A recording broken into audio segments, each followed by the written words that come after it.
En este episodio, los peligros del cosmos y por qué algunas misiones acabaron en tragedia. Desde los desastres de las naves rusas a las del Apolo 13 y el Challenger. ¿Hasta qué punto es seguro volar en el espacio? Los riesgos que aguardan a los astronautas y a los satélites una vez alcanzada la órbita. Seguiremos el proceso de los vuelos espaciales para poder entender su extraordinaria complejidad y los inevitables riesgos. El capítulo de hoy es un poco especial. Veremos cuáles son los riesgos de volar en el espacio. Porque actualmente ya estamos tan habituados a la idea de que hombres con traje espacial saluden sonrientes antes de subir al ascensor que les lleva hasta el cohete en la rampa y que después, al final, saluden sonriendo cuando son recogidos al regresar a la Tierra, que tendemos a olvidar que entre las dos sonrisas estos hombres corren y han corrido, sobre todo en el pasado, peligros mortales. En la primera fase de las empresas espaciales no se sabía exactamente cómo reaccionaría el organismo humano, pero sobre todo se lanzaban al espacio unos vehículos parecidos a latas de sardinas, con estructuras reducidas a lo esencial para ahorrar cada gramo de peso en el momento del lanzamiento, y se ignoraban muchas cosas sobre el comportamiento y la resistencia de los vehículos en esas condiciones extremas. Para hacernos una idea de las situaciones en las que volaban esos primeros astronautas, veamos estas imágenes que han realizado nuestros enviados. Estoy en Houston, en el Space Center, y pasear por estas salas equivale en cierto modo a pasear por las páginas de un libro de historia. Aquí a mi lado se puede ver una de las famosas cápsulas Mercury. Con esta cápsula prácticamente fueron puestos en órbita los primeros astronautas a principios de los años 60. Contemplar el interior de esta cápsula nos permite comprender cómo se volaba en aquella época. Podemos ver que el astronauta tenía muy poca libertad de movimientos. Podía estirar un poco las piernas y mover los brazos, pero el resto estaba fijo, atado al asiento. Así pues, las cápsulas Mercury eran, de hecho, un primer experimento estadounidense para pasar después a la siguiente etapa, el proyecto Gemini.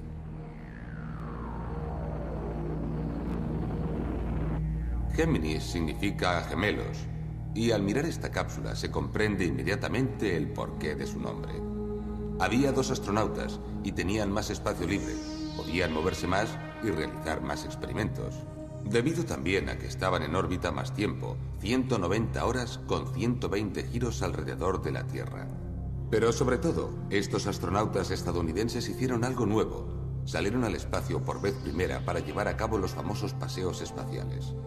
Son muy conocidas las imágenes de un astronauta que se suelta en el espacio con un largo cordón umbilical que lo conecta a la cápsula. Pues bien, se trataba de Ed White, que en 1965 viajó en una cápsula Gemini. Se movía gracias a chorros de gas como si tuviera en las manos un spray.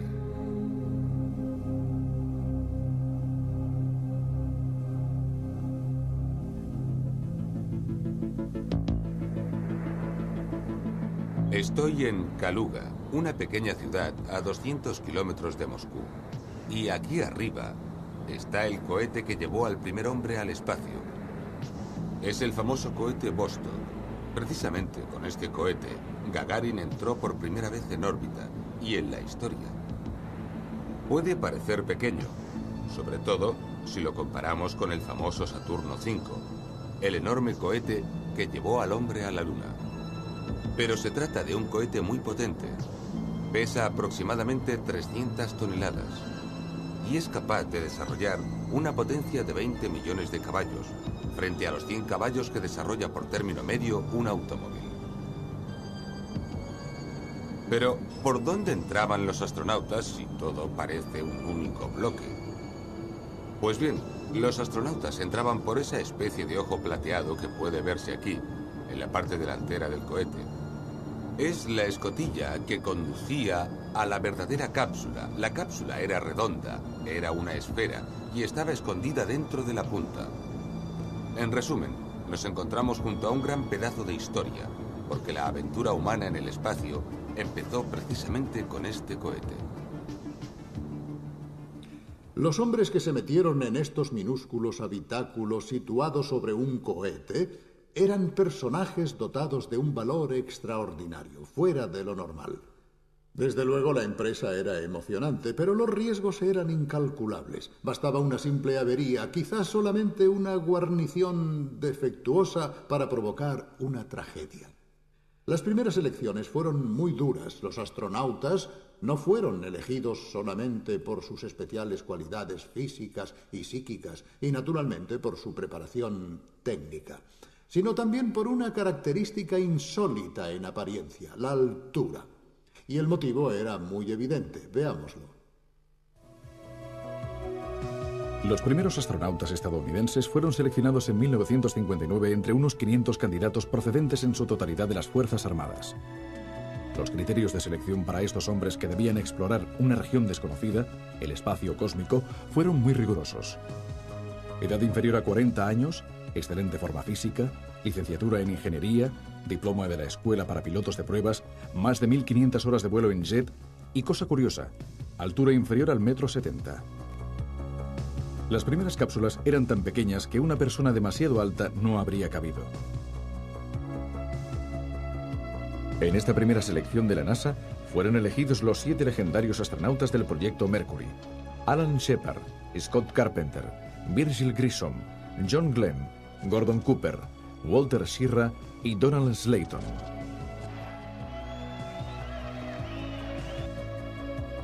También la Unión Soviética seleccionó a sus primeros astronautas con iguales criterios, todos pilotos militares.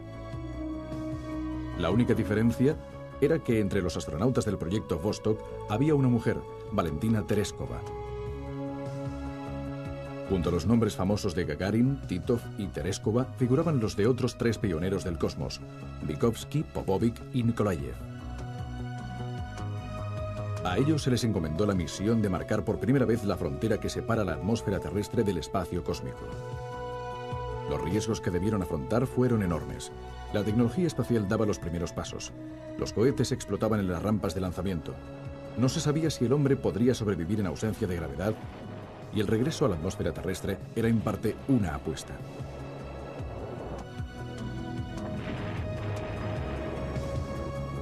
Pero todo salió bien, y tanto el proyecto Vostok como el Mercury alcanzaron un éxito extraordinario.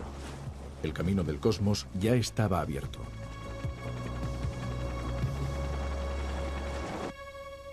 Los que año tras año hayan seguido las distintas misiones rusas y estadounidenses, especialmente durante el primer periodo, el pionero, se habrán sorprendido por el número relativamente bajo de accidentes espaciales. Pese a todo, pese a la precariedad de las condiciones de vuelo, prácticamente todos los vuelos humanos se desarrollaron de manera óptima, con algunas trágicas excepciones, por desgracia.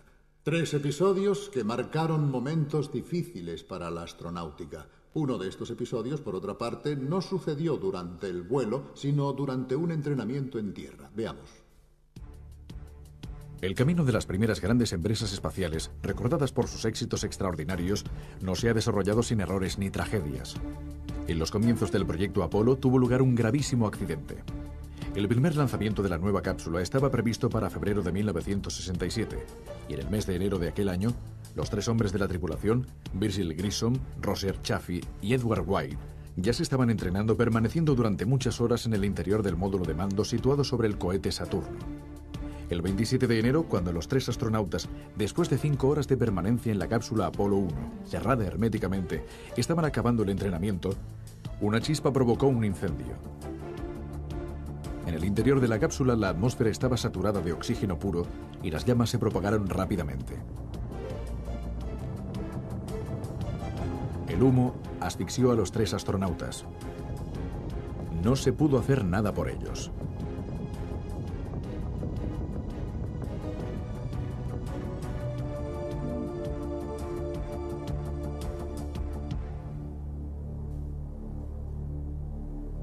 Después de este trágico accidente, la cápsula Apolo fue totalmente rediseñada.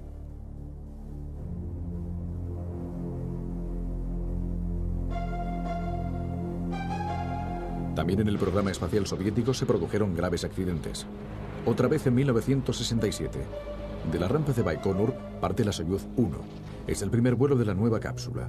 En órbita, la Soyuz resulta muy difícil de controlar y Vladimir Komarov debe regresar inmediatamente a la Tierra. Pero los paracaídas no se abren y la Soyuz 1 se estrella contra el suelo. Komarov fallece en el acto. Pero el incidente más nefasto de la astronáutica soviética sucedió unos años después. En abril de 1971 se lanzó la primera estación espacial de la historia de la astronáutica, la Salyut 1. La primera tripulación que la visitó fue la de la Soyuz 11 en junio del mismo año. Todo parecía ir bien.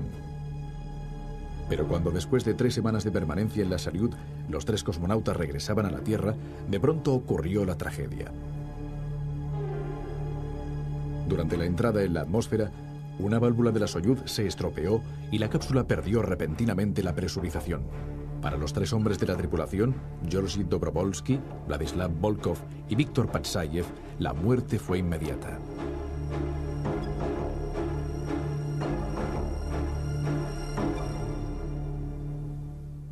Uno de los vuelos que más hizo contener la respiración a todo el mundo fue el del Apolo 13. Los estadounidenses volvían a la Luna por 3ª vez. Todo parecía estar muy bien ensayado por los anteriores alunizajes. Casi se trataba de un vuelo de rutina, pero una avería estuvo a punto de convertir la misión en tragedia. Sobre esta misión se realizó la película Apolo 13, una película muy bien hecha y llena de efectos especiales. Estas son las imágenes reales, las del auténtico vuelo del Apolo 13.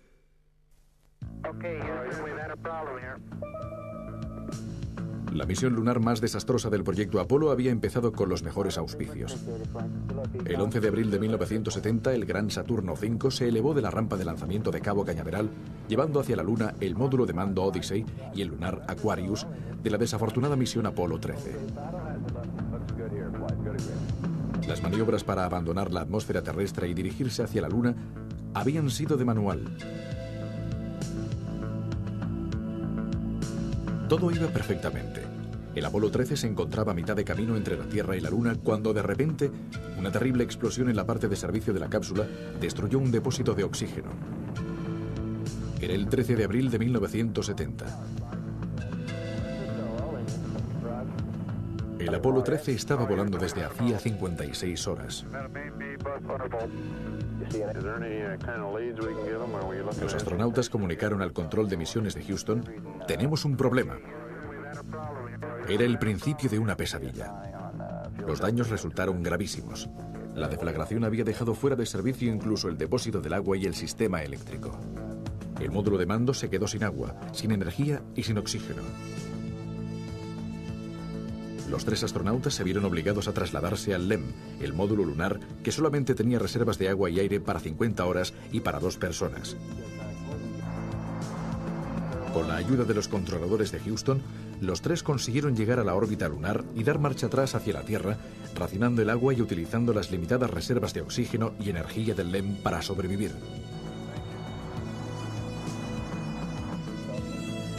Aferrados al módulo lunar como a una tabla de salvación, los 3 astronautas vivieron 95 horas terribles, siempre en vilo y al borde del desastre final.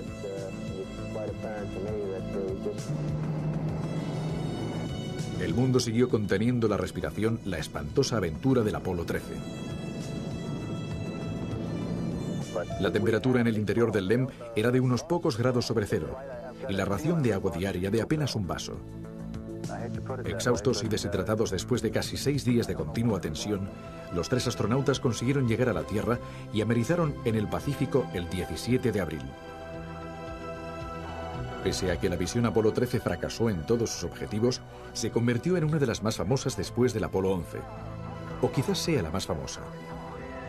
En muchas películas y en telefilmes se ha narrado la historia de los 3 astronautas a la deriva en el cosmos y su extraordinario valor al que deben su salvación.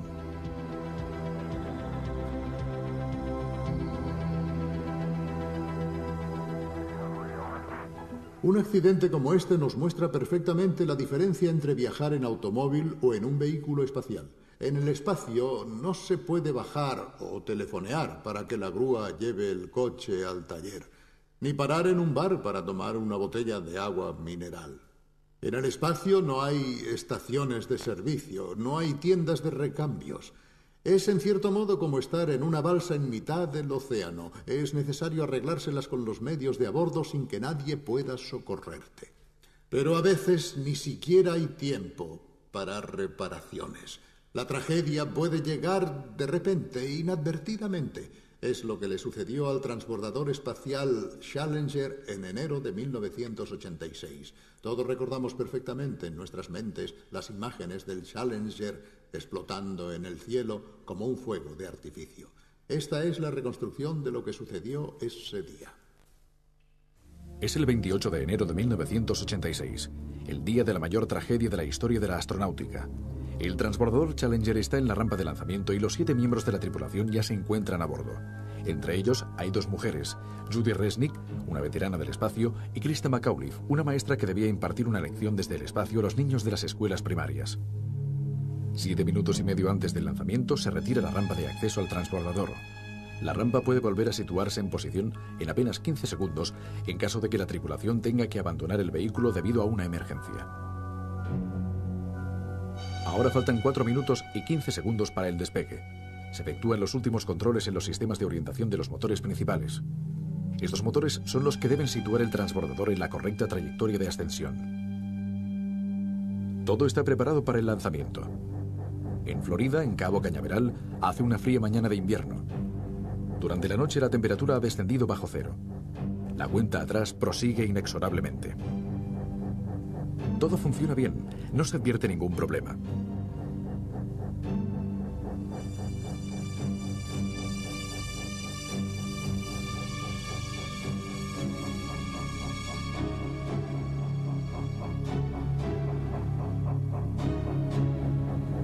A menos 8 segundos empiezan las operaciones para encender los motores.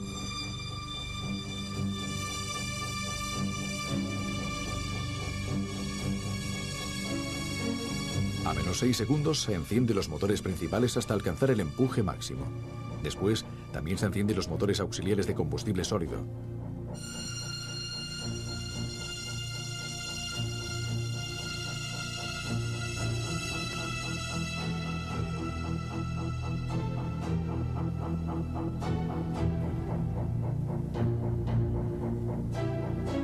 A los 0 segundos saltan las abrazaderas que sujetan el Challenger a la rampa y el transbordador puede despegar.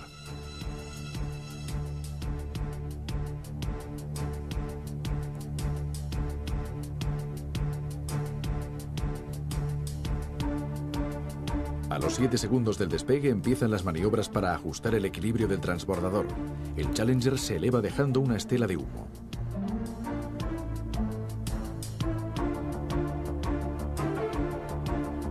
A los 20 segundos del despegue, el comandante reduce al 65% el empuje de los motores principales para evitar demandas excesivas en el momento de máxima resistencia aerodinámica.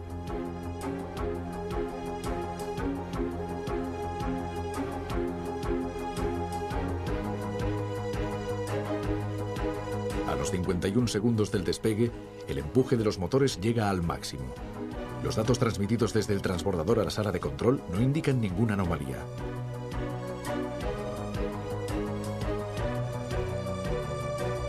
A los 73 segundos del despegue, el Challenger de pronto explota.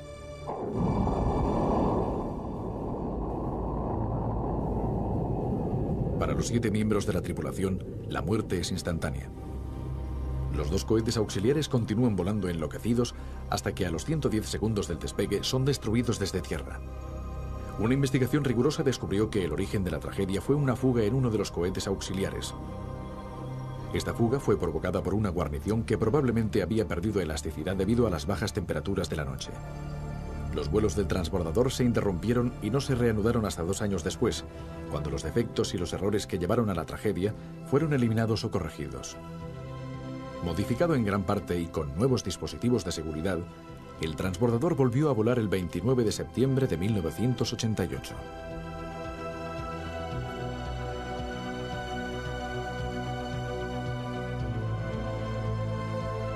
Desde entonces, los transbordadores han llevado a cabo muchas otras misiones con total seguridad, pero una nueva generación de transbordadores en preparación permitirá ahorrar no solo carburante, sino también tiempo de manutención, de forma que esto permitirá al vehículo reducir drásticamente los tiempos de espera entre uno y otro vuelo. Pero después de décadas de actividad espacial, después de cientos y miles de lanzamientos, ¿cuál es la probabilidad de riesgo? ¿Y qué nos ha enseñado la experiencia en lo que se refiere a los mayores peligros que se perfilan en las misiones futuras? Veamos para concluir este reportaje. Desde los primeros lanzamientos inciertos a finales de los años 50, multitud de cohetes han partido hacia el espacio cósmico. ¿Cuántos de estos lanzamientos han tenido éxito? ¿Es posible elaborar una estadística que nos permita saber qué posibilidades puede tener un cohete preparado para el despegue de funcionar en su misión? En los 49 lanzamientos que tuvieron lugar entre 1984 y 1993, los diversos tipos de cohetes Ariane, los lanzadores europeos, han fracasado solamente en 3 ocasiones. No obstante, el novísimo Ariane 5 explotó poco tiempo después de su primer despegue. La Unión Soviética y posteriormente Rusia pueden presumir de más de 2.650 lanzamientos entre 1957 y 1995. De ellos, solamente 142 no funcionaron. Como es obvio, es posible que en esta estadística pueda faltar algún lanzamiento, especialmente los militares. En la astronáutica estadounidense, uno de los cohetes más utilizados fue el Delta. De 227 salidas, unas 215 funcionaron a la perfección. También el transbordador espacial cuenta con una buena fiabilidad. De más de 80 lanzamientos, solo falló uno, el del Challenger.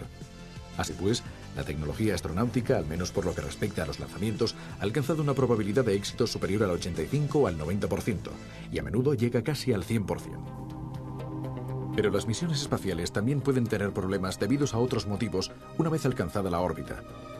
Uno de los peligros, que se ha ido acumulando lentamente a centenares de kilómetros de altura, es el de los residuos cósmicos, satélites, terceras fases de cohetes ya agotados, pero que siguen girando alrededor de la Tierra durante años.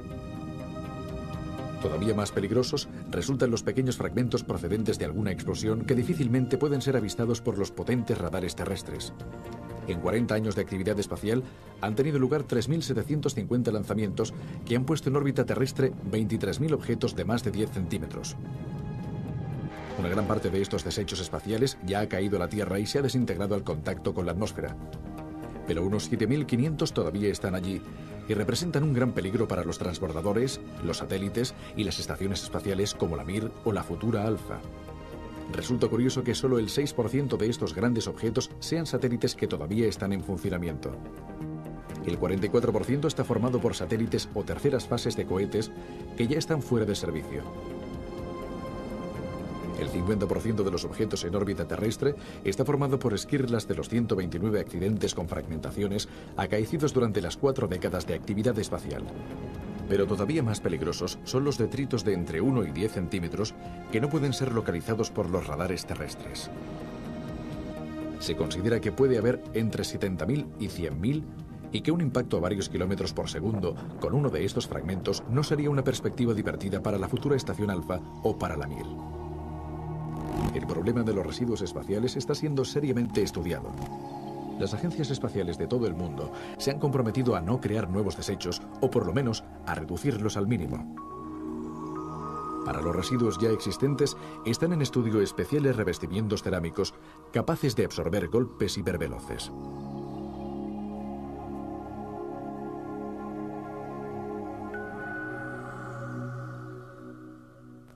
En resumen, el problema de los residuos también existe en el espacio y es mucho más peligroso que el terrestre. Aparte de la prevención, ahora se están estudiando sistemas de limpieza que de todas formas están resultando extremadamente difíciles debido a las enormes cantidades de residuos y a sus pequeñas dimensiones.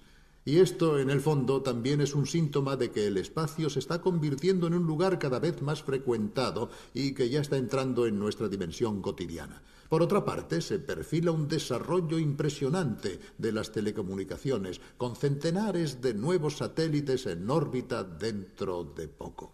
Así pues, ya ha terminado la época romántica de los pioneros y han empezado los viajes de masas en el cosmos, y son necesarias nuevas reglas. Hasta pronto, adiós. Humano, pero sobre todo se lanzaban al espacio unos vehículos parecidos a latas de sardinas, con estructuras reducidas a lo esencial para ahorrar cada gramo de peso en el momento del lanzamiento, y se ignoraban muchas cosas sobre el comportamiento y la resistencia de los vehículos en esas condiciones extremas. Para hacernos una idea de las situaciones en las que volaban esos primeros astronautas, veamos estas imágenes que han realizado nuestros enviados. Estoy en Houston, en el Space Center, y pasear por estas salas equivale, en cierto modo, a pasear por las páginas de un libro de historia.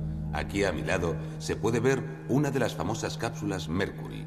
Con esta cápsula prácticamente fueron puestos en órbita los primeros astronautas a principios de los años 60.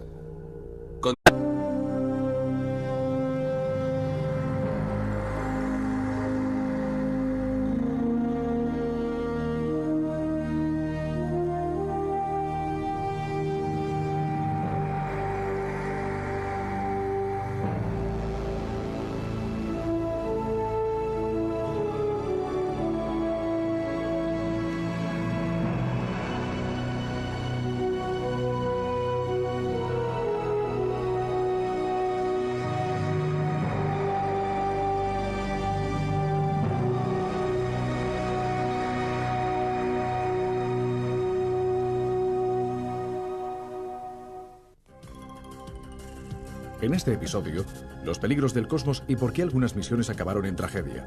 Desde los desastres de las naves rusas a las del Apolo 13 y el Challenger. ¿Hasta qué punto es...? Contemplar el interior de esta cápsula nos permite comprender cómo se volaba en aquella época. Podemos ver que el astronauta tenía muy poca libertad de movimientos. Podía estirar un poco las piernas y mover los brazos, pero el resto estaba fijo, atado al asiento. Así pues, las cápsulas Mercury eran, de hecho, un primer experimento estadounidense para pasar después a la siguiente etapa, el proyecto Gemini.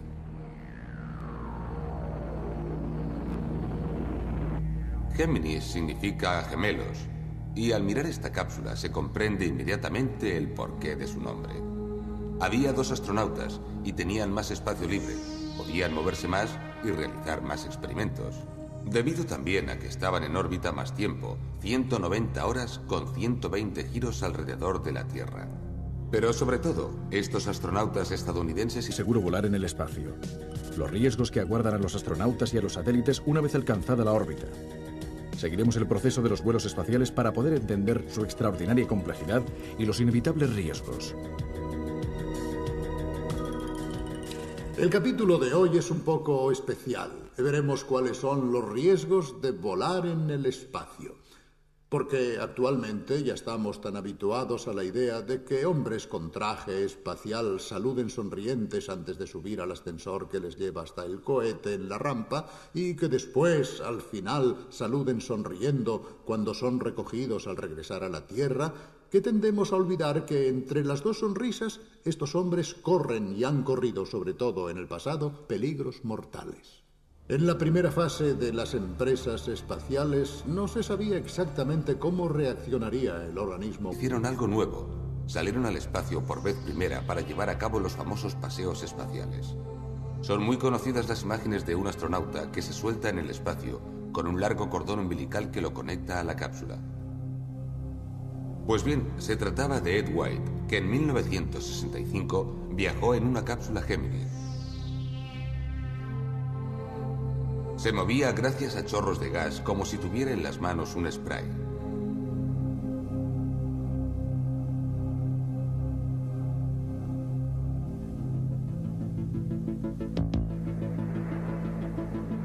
Estoy en Kaluga, una pequeña ciudad a 200 kilómetros de Moscú. Y aquí arriba está el cohete que llevó al primer hombre al espacio. Es el famoso cohete Vostok. Precisamente con este cohete, Gagarin entró por primera vez